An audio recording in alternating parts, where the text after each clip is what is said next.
alas, Balgani, I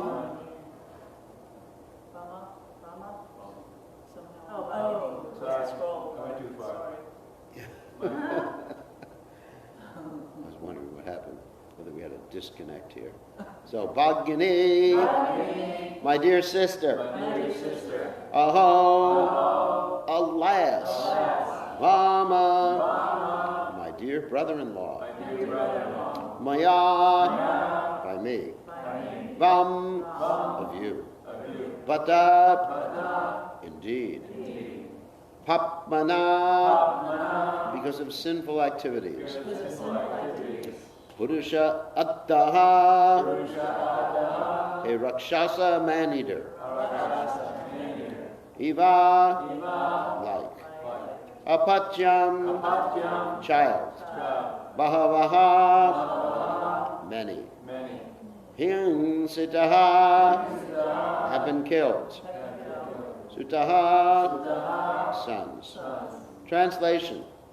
Alas, my sister, alas, my brother-in-law, I am indeed so sinful that exactly like a man-eater, Rakshasa, who eats his own child, I have killed so many sons born of you.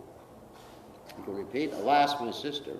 Alas, my sister. Alas, my brother-in-law. Alas, my brother-in-law. I am indeed so sinful. I am indeed so sinful. That exactly like a man-eater Rakshasa, who eats his own child, I have killed so many sons born of you. So purport by His Divine Grace, A.C. Bhaktivedanta Swami, Srila Prabhupada Ki Jai. Rakshasas are understood to be accustomed to eating their own sons as snakes and many other animals sometimes do. At the present moment in Kali Yuga, Rakshasa fathers and mothers are killing their own children in the womb, and some are even eating the fetus with great relish. Yuck. Thus the so-called civilization is gradually advancing by producing Rakshasas. So, ho baganya ho vama mayavam bhatta papmana purushada iva patyam havavim sita sutaha somagana timadam dasha gananshana shilakaya chakshurun meditam yena tasmai shigadavena maha. So actually, the present civilization is worse than Rakshasas, and I'll explain why. Of course, Prabhupada makes some reference here, of course, to abortion, and then devotees used to talk to Prabhupada during conversations, informal conversations, and describe to Prabhupada, disgusting things, to get Prabhupada's response. Say, did you hear, Srila Prabhupada, that now perfume is being made by aborted fetuses? And in France, they just discovered a whole truckload of aborted fetuses. Not recently, but, devotees were presenting this to Prabhupada. And they just wanted Prabhupada to lay into the modern cultures. Like that. So they were just like sort of trying to precipitate Prabhupada to saying something. So it is a fact. Not only that there's abortion there, but we just learned that certain types of injections that people get have fetal tissue in it, which is really abominable. And, these are worse than the Rakshasas. And I'll explain why these are worse than the traditional Rakshasas. Because traditional Rakshasas, as described here, ate their own children, but they don't do it anymore. Jiva Goswami explains why. This is really interesting. This is in Jiva Goswami's purport. Jiva Goswami describes that once upon a time there was a Rakshasini lady who had just given birth, and she was getting ready to eat her own child. Durga saw that, and she got really upset. And Durga cursed all Rakshasas from that point forward. It wasn't a curse, actually, it was a blessing. That whenever a Rakshasa would give birth to a kid, the kid would be grown immediately. So the kid would be too strong, fight off his mother. This Jiva Goswami, don't blame me for it. The kid. So therefore you have the case of Ghatotkacha. It's a very interesting story in the in the Mahabharata, sorry. That Ghatotkacha was the son of Bhimsen and Hidimba. Actually, previously, Hidimba's brother, Hidimba.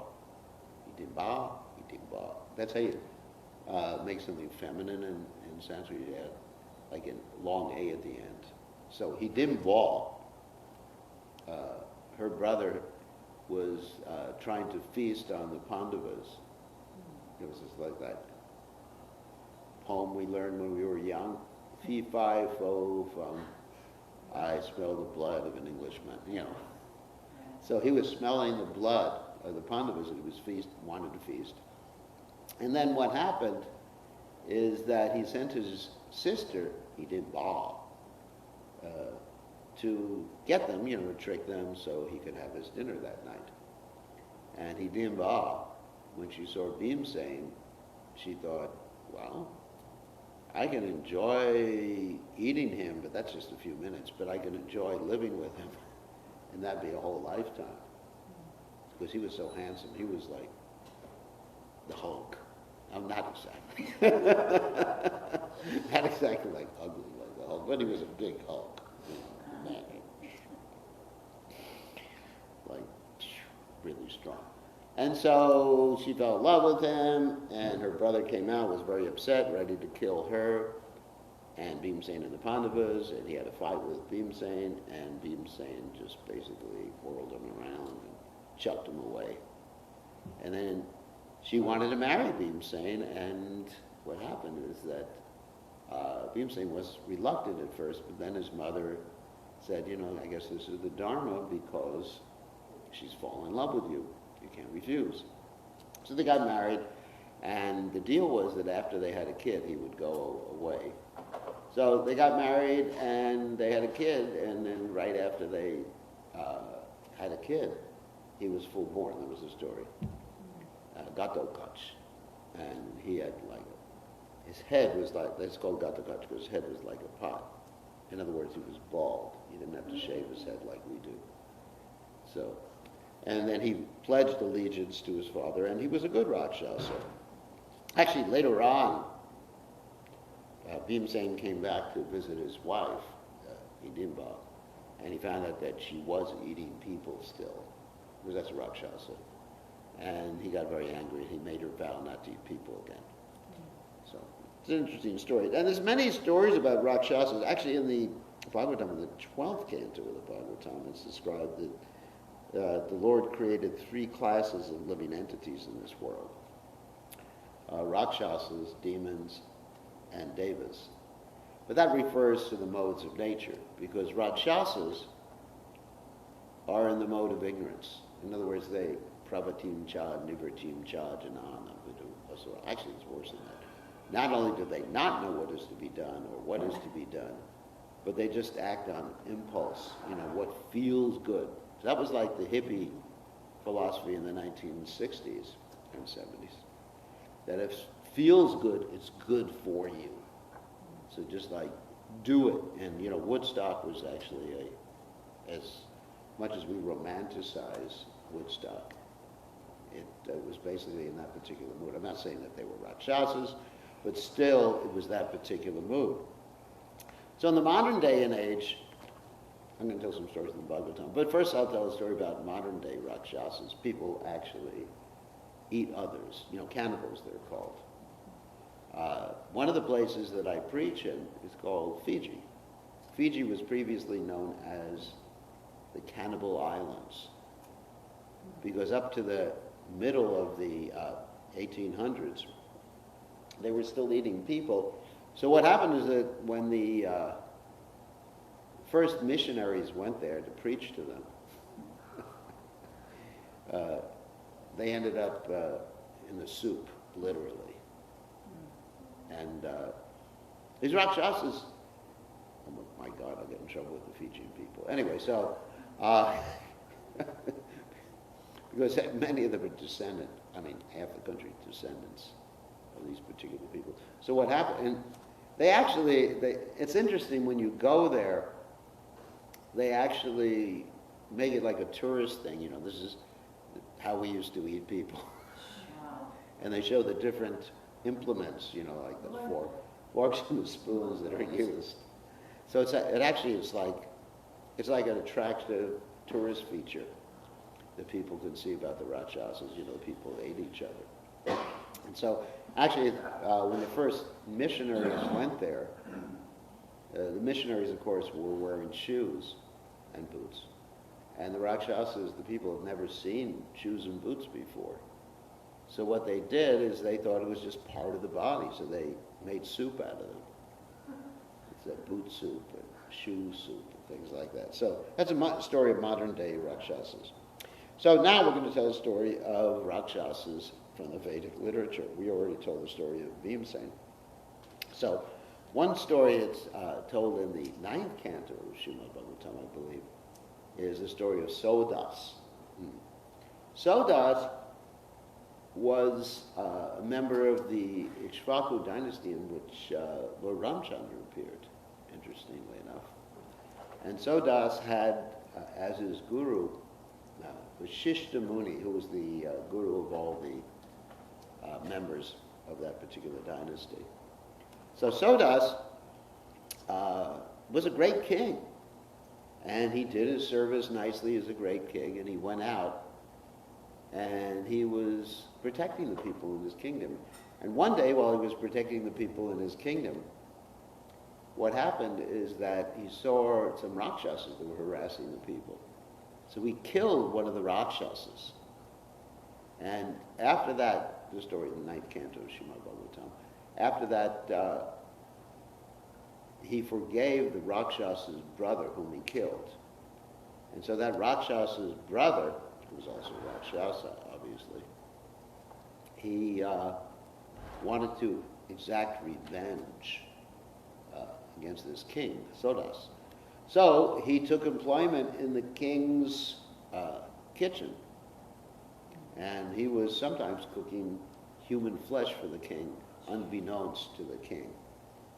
But what made it really unfortunate is that one day the king's spiritual master, Vashishta Muni, was visiting the king, and he fed Vashishta Muni human flesh without the king knowing it.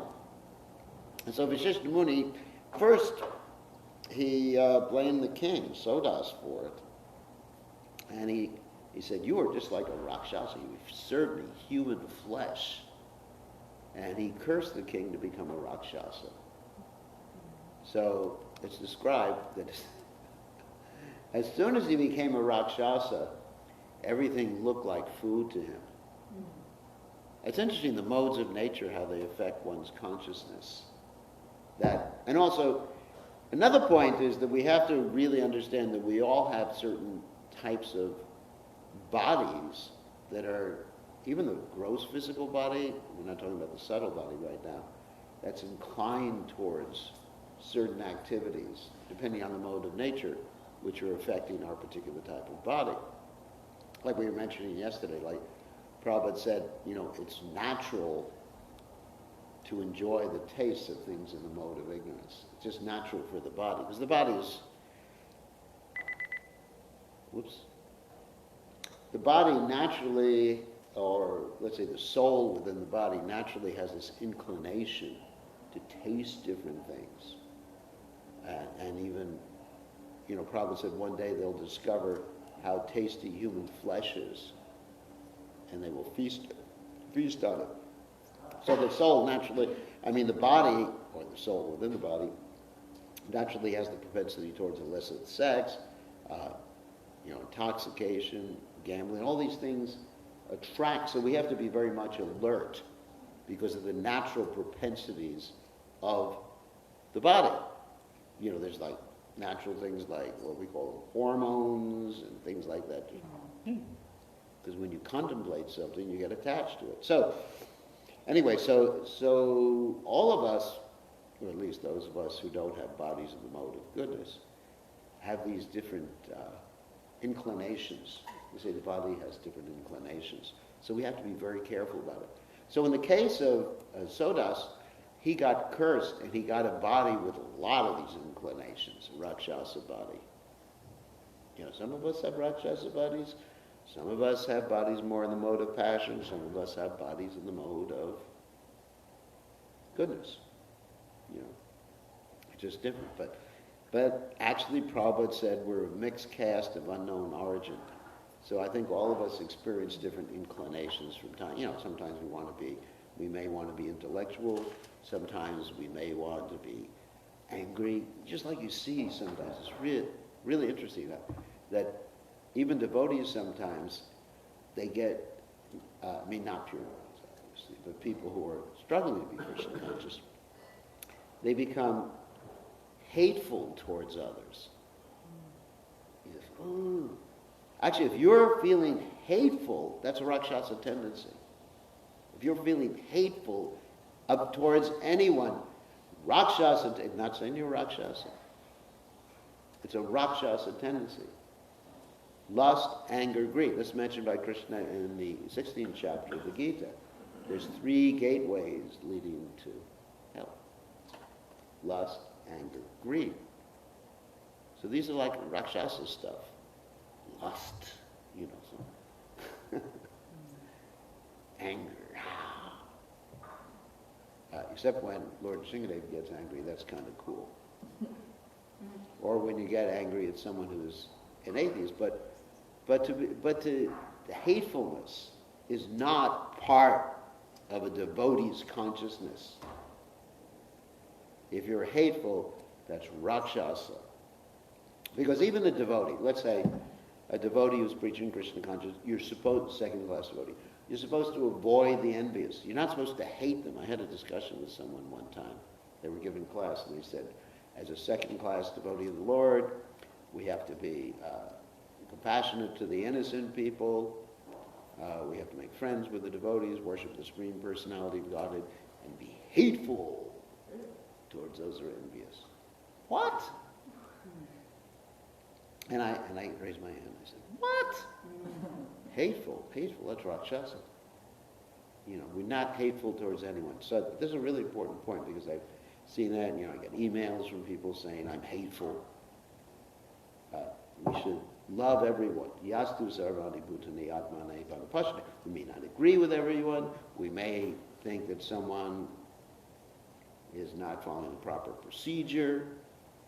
But hatefulness, I just run away from that. It's just, whew, Rakshasa. So anyway, getting further on to the story. So this king, he got a body of a Rakshasa. And it was so strong. He was actually called Kalmasapada. You can look it up. And that means one who has a black spot on his leg.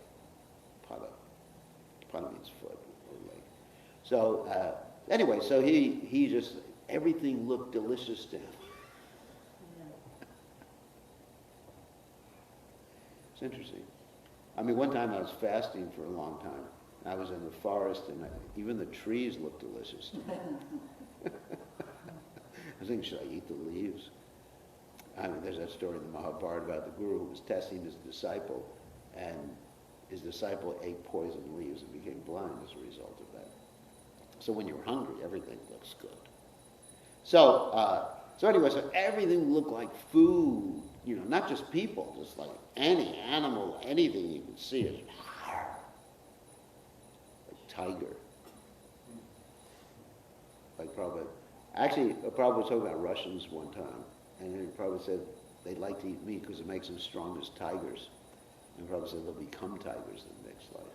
So anyway, so this king was walking in the forest, and then he happened to see this couple engage in procreation. And he said, delicious. And so he grabs the man, and he starts to eat him. And the wife is saying, they're a Brahmin couple actually, which means if you're going to eat people, don't eat Brahmins. It's not a good idea. So he's eating the man. The wife is saying, please, I want to have a child, save my husband. And he just doesn't even pay any attention. He just keeps chewing. And he eats the guy up. Just eats him. And the woman gets really upset.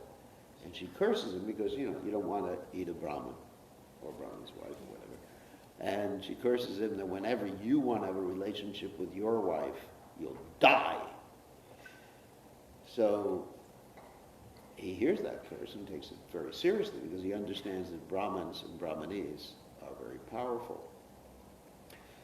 So in the meantime, Vashishta, who has cursed and realized that Vashishta has made a mistake, he's made a mistake, so Vashishta Muni is engaged in austerities to rectify his mistake.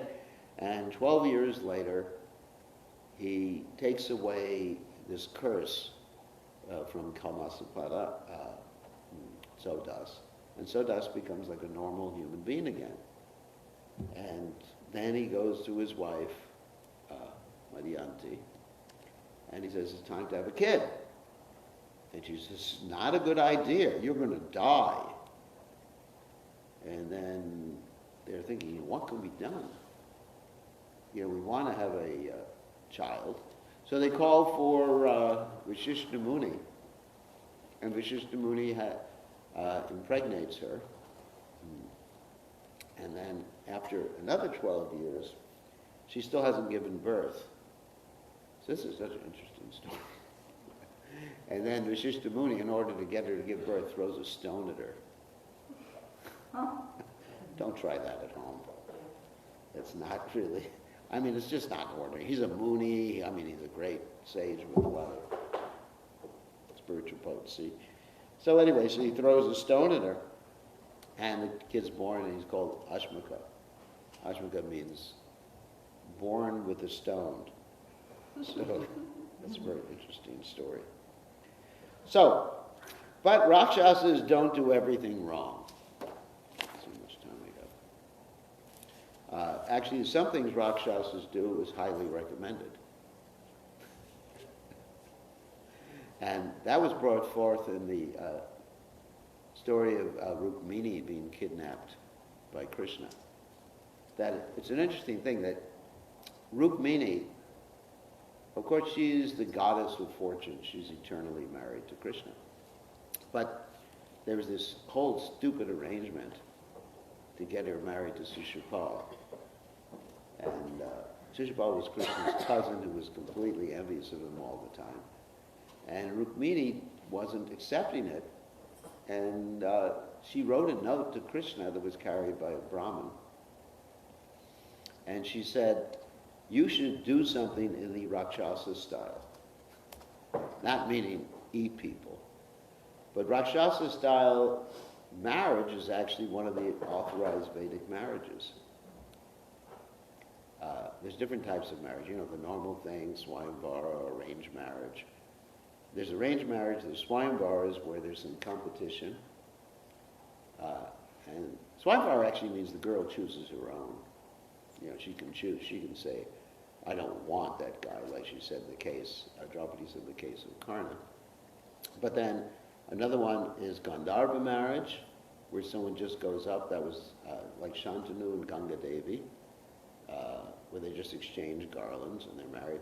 And the third type is Rakshasa marriage, where the boy kidnaps the girl. Or the girl kidnaps the boy. It's more than eloping. It's actually kidnapping. Eloping is one thing, but actually kidnapping is another thing. It's not really kidnapping, stealing a kid. The girl should be of age, but it's napping, or not. It's stealing, napping, yeah, not napping. Napping would be sleeping. So she writes this letter to Krishna. Just do it in the Rakshasa style. She actually uses that word in the letter, which is interesting. So that canto of Srimad Bhagavatam. So Krishna rides his horse and kidnaps her, Rakshasa style. And also we have the lady kidnapping, and in the case of Subhadra, she writes to, she doesn't write, actually, I'm sorry, that Arjuna takes her away, but then Arjuna puts her in the driver's seat of the chariot. And so this way, he's not to be blamed so much, because later on when it was portrayed to Bhimsen, not Bhimsen, to Balaram, that actually she was the one who was kidnapping him. So he's not to blame. So that part of the Rakshasa heritage is good. I'm not saying that we should do it in the Krishna consciousness movement. Not highly recommended. Actually, the best type of marriage is usually where the people can consult adults, people who are more mature to understand whether it is practical or not practical, or compatible or not compatible. That's another point. And then the third story of the Rakshasas, I like Rakshasa stories, as you can tell. The third story is actually the stories from the Ramayana. You have, of course, Ravana, who is a man-eater, and actually Ram would sometimes criticize him, saying, "You're the worst of the man-eaters." So you're like their urine or something like that, or stool. I mean, Ram is really trying to get Ravan really riled up in the battle. So you have, let's talk about the Dandakaranya forest, where Surpanaka, she actually wanted to eat Ram and Lakshmana, but when she saw them, she wanted to get married to them. And then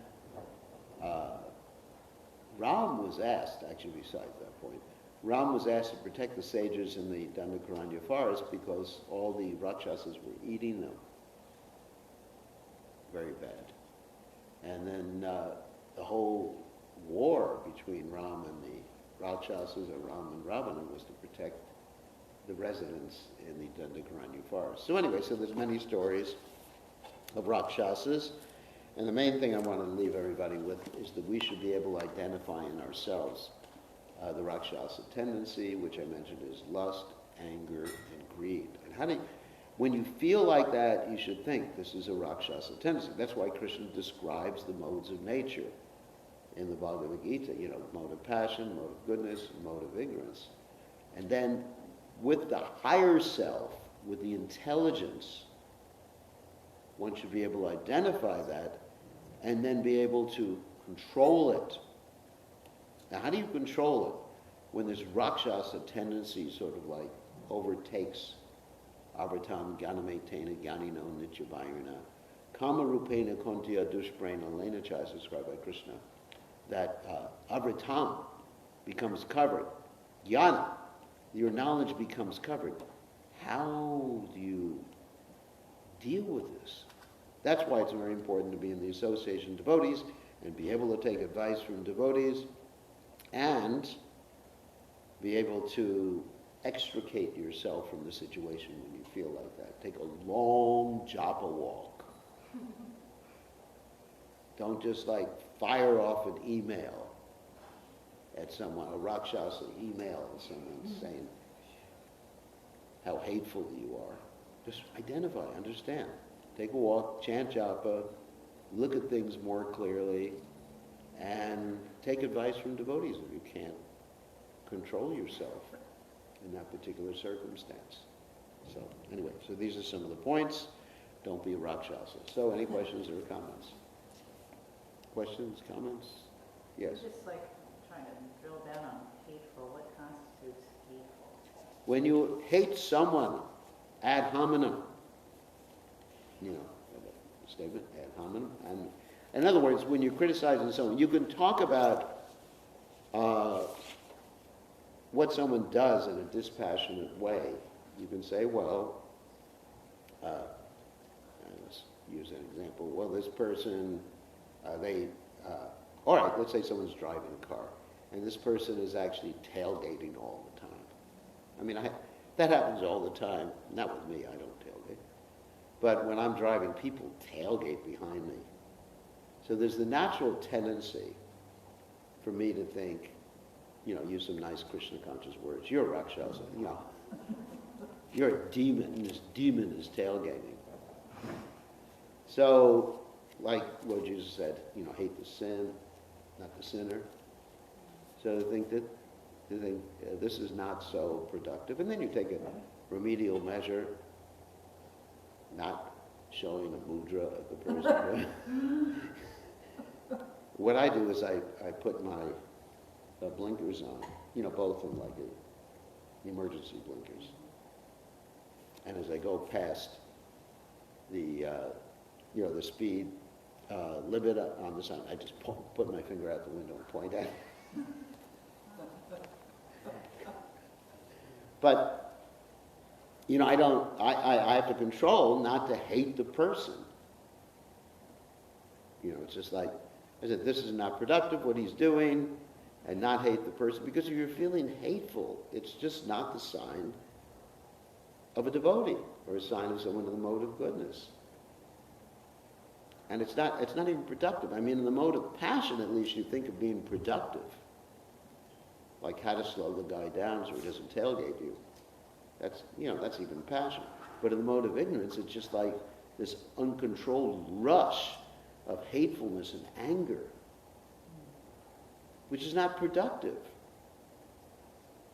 And it's also, as I teach in my course, one should take responsibility.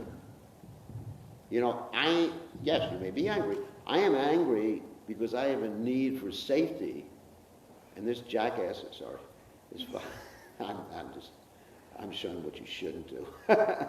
I have a need for safety, and this is not fulfilling my need for safety. And then you make some strategy. That's all. But that's mode of goodness, with a tinge of passion.